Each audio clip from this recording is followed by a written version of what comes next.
নমস্কার, আপনারা দেখছেন নিউজ টাইম ডিজিটাল। আপনাদের সঙ্গে রয়েছি আমি মৌমিতা। আজ 9ই আগস্ট 2024 সালের 9ই আগস্ট যে অভয়া ঘটনা ঘটেছিল, অর্থাৎ আরজিকর হাসপাতালে কর্তব্যরত একজন তরুণী চিকিৎসককে যেভাবে ধর্ষণ করে খুন করা হয়েছিল, সেই ঘটনার 2 বছর অতিক্রান্ত। বিচারের দাবিতে এখনো প্রতিবাদী মিছিল, প্রতিবাদী স্লোগান সবটাই কিন্তু অব্যাহত রয়েছে। যে আরজিকরের ঘটনা গোটা দেশে তোলপাড় ফেলে দিয়েছিল, গোটা দেশ উত্তাল হয়েছিল এই আরজিকর কাণ্ডের প্রতিবাদে, তার 2 বছর পরেও West Bengal junior doctors front, অর্থাৎ জুনিয়র চিকিৎসকরা যাদেরকে আমরা দেখেছি প্রথম সারিতে দাঁড়িয়ে তারা দীর্ঘদিন লড়াই করেছেন, রাজ্য সরকারের কাছে বেশ কিছু দাবি রেখেছিলেন, সেই জুনিয়র চিকিৎসকরা আজকে 2 বছর পরেও কিন্তু একই রকম ভাবে প্রতিবাদী মিছিল করছেন কলেজ স্ট্রিট থেকে ধর্মতলা পর্যন্ত। আমরা সেই প্রতিবাদী মিছিলে রয়েছি এবং যে টুকরো টুকরো ছবি বা যে কোলাজ আমাদের চোখে ধরা পড়ছে সেগুলোই আমরা আপনাদের জন্য তুলে ধরবো। প্রথমে যে ছবিটা দেখাবো, একেবারে আমরা দেখতে পাচ্ছি যে প্রতিবাদের ভাষা হিসেবে এখানে একেবারে চিকিৎসকদের যে অ্যাপ্রন, তাদের যে পোশাক, সেই পোশাক নিয়ে একজন প্রতিবাদী তিনি এখানে সামিল হয়েছেন। এখন এখানে আমরা দেখতে পাচ্ছি যে একেবারে স্টেথোস্কোপ রয়েছে এবং যে মহিলাকে এখানে দেখা যাচ্ছে তিনি তার মুখে একেবারে সেলোটেপ লাগানো, মুখে কালো কাপড় বাঁধা এবং একেবারেই তার চোখ দিয়ে যে ব্যথা, যে যন্ত্রণা, সেটা কিন্তু এখানে স্পষ্টতই প্রকাশ পাচ্ছে। অর্থাৎ তরুণী চিকিৎসককে যে যন্ত্রণার মধ্যে দিয়ে যেতে হয়েছিল, যে কষ্ট, যে নৃশংস অত্যাচারের মধ্য দিয়ে তাকে যেতে হয়েছিল, সেই প্রতিবাদের ভাষা কিন্তু এখানে প্রতীকী আকারে তুলে ধরার চেষ্টা করা হয়েছে এবং একেবারেই কর্তব্যরত অবস্থায় একজন চিকিৎসককে, একজন মহিলা চিকিৎসককে যেভাবে তাকে প্রাণ দিতে হয়েছে এই নৃশংস ধর্ষণ খুনের ঘটনা, তার প্রতিবাদে কিন্তু আজকের এই প্রতিবাদী মিছিল। এবং আমরা দেখতে পাচ্ছি এখানে একই রকম ভাবে এখানে কিন্তু কালো পোশাক পরে, কালো ব্যাজ পরে তারা প্রত্যেকে এখানে প্রতিবাদ করছেন।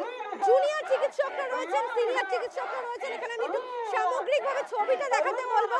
বেশ কিছু ব্যানার, পোস্টার সমস্তটাই কিন্তু এখানে রয়েছে। অর্থাৎ দেবাশিস হালদার থেকে শুরু করে পরিচয় পণ্ডা, যে জুনিয়র চিকিৎসকরা প্রথম দিন থেকে এই আন্দোলনের সঙ্গে ছিলেন, তারা কিন্তু আজকে আবারও পথে নেমেছেন এবং প্রত্যেকের মুখে একটাই স্লোগান, উই ওয়ান্ট জাস্টিস। আমরা দেখতে পাচ্ছি বারুইপুরের ঘটনা, সেই বারুইপুরের ঘটনাও কিন্তু এখানে উল্লেখ করা হয়েছে। অর্থাৎ সম্প্রতি বারুইপুরের যে একেবারে ফুটফুটে একটি বাচ্চা মেয়ে, তাকেও যেভাবে ধর্ষণ করে একেবারে খুনের অভিযোগ সামনে এসেছিল, সেই ঘটনাও কিন্তু এখানে সামনে উঠে আসছে। অর্থাৎ 2 বছর অতিক্রান্ত, বিচারহীন অপেক্ষার প্রতিবাদী মিছিল। জুনিয়র চিকিৎসকরা এই প্রতিবাদী মিছিলের আজকে ডাক দিয়েছেন একেবারে জাতীয় পতাকা নিয়ে, justice delayed means justice denied. অর্থাৎ যে আরজিকরের প্রতিবাদ, যে আরজিকরের ঘটনা গোটা দেশকে নাড়িয়ে দিয়েছিল, সেই আরজিকরের ঘটনা 2 বছরের পরেও কিন্তু একই রকম ভাবে বিচারের দাবিতে প্রতিবাদী মিছিল। এবং অনেকেই যেটা বলছেন যে বিচার এখনো পর্যন্ত অধরা, বিচার মেলেনি। তদন্তকারী সংস্থা অর্থাৎ সিবিআই এর আধিকারিক বদল করা হয়েছে, সীমা পাহুজাকে সরিয়ে দেওয়া হয়েছে, বেশ কিছু পুলিশের শীর্ষ কর্তাকে তাদের দায়িত্ব থেকে সরানো হয়েছে, কিন্তু যে ন্যায্য বিচার অভয়ার পাওয়ার কথা ছিল, সেই ন্যায্য বিচার কিন্তু এখনো পর্যন্ত মেলেনি। যে কারণে তারা একই রকম ভাবে 2 বছর পরেও প্রতিবাদে সামিল হয়েছেন এবং যে স্লোগান আমরা দেখেছি আরজিকর কাণ্ডে, একেবারে উই ওয়ান্ট জাস্টিস থেকে শুরু করে রাজপথ ছাড়ি না, সেই মিছিল কিন্তু এখানে আমরা দেখতে পাচ্ছি। প্রতিবাদী মিছিল কলেজ স্ট্রিট থেকে ক্রমশ এগিয়ে চলেছে ধর্মতলার উদ্দেশ্যে, যেখানে জুনিয়র চিকিৎসক, সিনিয়র চিকিৎসক, প্রতিবাদীরা সকলেই কিন্তু সামিল হয়েছে। পরিস্থিতি আদৌ কোনোটা বদলায়নি যদি আমরা অভয়ার বিচারের কথা ভাবি। অভয়ার বিচার আজও অধরা। 2 বছর পেরোনোর পরেও সিবিআই আজ অব্দি একটা সাপ্লিমেন্টারি চার্জশিট দিতে পারলো না। কারা তথ্য প্রমাণ লোপাট করেছে দেখাতে পারলো না, জানাতে পারলো না। দেখুন, এটাতে যেমন আমাদের হতাশা আছে, তেমনই আমাদের ক্রোধ এবং রাগ আছে। তার কারণ এরকম একটা নৃশংস নারকীয় হত্যাকাণ্ড এর আগে আমাদের স্মরণকালের মধ্যে নেই।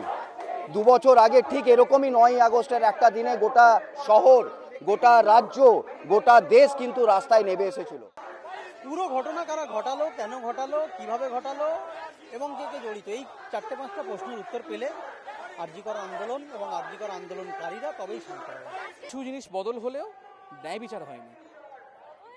ক্যামেরা তাপস ঘোষের সঙ্গে মৌমিতা মিত্র, নিউজ টাইম।